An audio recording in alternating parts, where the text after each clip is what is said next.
கோவை வடக்கு தொகுதி திமுக வேட்பாளர் துரை செந்தமிழ் செல்வன் சாய்பாபா காலனி மற்றும் சங்கனூர் உள்ளிட்ட பகுதிகளில் உதயசூரியன் சின்னத்திற்கு தீவிர வாக்கு சேகரிப்பில் ஈடுபட்டார். பிரச்சாரத்தின் போது கண்ணப்பன் நகர் பகுதியில் இருந்த இளநீர் கடைக்கு சென்ற அவர் அங்கிருந்த வாடிக்கையாளர்களுக்கு தாமாகவே இளநீர் வெட்டி கொடுத்து ஆதரவு திரட்டினார்.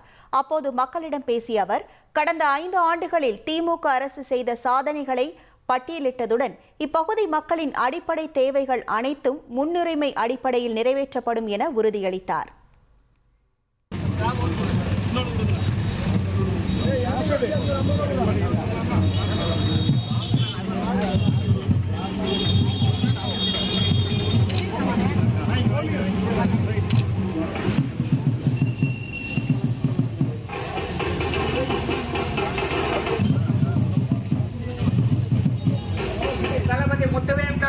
ஸ்டாலினுடைய அரசு தொடர்வதற்கு உங்கள் மேலான வாக்குகளை உதயசூரியனுக்கு தாருங்கள் என்று கேட்டு இனி செல்லும் இடமெல்லாம் செய்தி.